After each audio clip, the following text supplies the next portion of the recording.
ఉత్తరంలో ఇద్దరు రాజుల మధ్య పోటీ ఉంది సార్. ప్రధానంగా కేకే రాజు వర్సెస్ విష్ణు కుమార్ రాజు. ఎవరు గెలిస్తే ఉత్తరం అభివృద్ధి చెందుతుంది అంటారు? ఓడిపోయిన కేకే రాజు జనాల్లో ఉన్నారని చాలా మంది చెప్తా ఉన్నారు. విష్ణు కుమార్ రాజు కూడా ఆల్రెడీ ఎమ్మెల్యేగా చేశాను, నా హయాంలో బాగా అభివృద్ధి చెందింది, నేనే విజయం సాధిస్తాను ధీమాగా ఉన్నారు. ఎవరిని గెలిపించుకోబోతున్నారంటే ఈరోజు మరి ముఖ్యంగా కేకే రాజు గారు ఆయన 19 నుంచి 24 వరకు ఓడిపోయినా సరే ప్రజల మయాన్ని ఉండి అందరికీ కూడా క్రీడాకారులు కానీ చాలా కార్యక్రమాలు కూడా ఈ ప్రాంతంలో అంతా కూడా అభివృద్ధి చేయటం వల్ల తప్పకుండా వారికి ఆశీర్వదిస్తారని మేము కూడా ఆశించబడుతుంది. మా క్రీడాకారులందరూ కూడా వాకర్స్ అందరూ కూడా శ్రీ కేకే రాజు గారి మద్దతు ఇవ్వడం జరుగుతుంది. ఎందుకు ఇవ్వాలంటారు కేకే రాజు మద్దతు?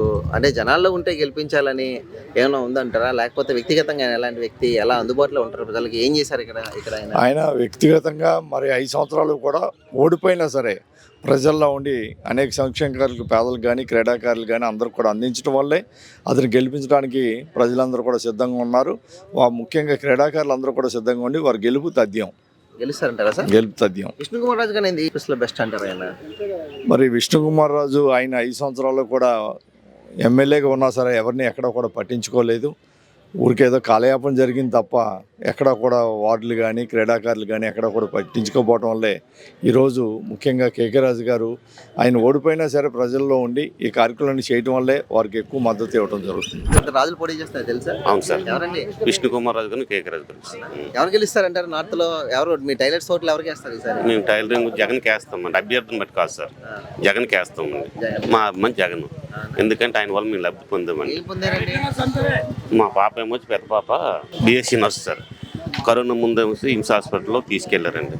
ప్రైవేట్లో దాంట్లో 9,000 ఇచ్చేవారండి. అక్కడికి వెళ్ళిన తర్వాత 15,000 ఇచ్చారు సార్.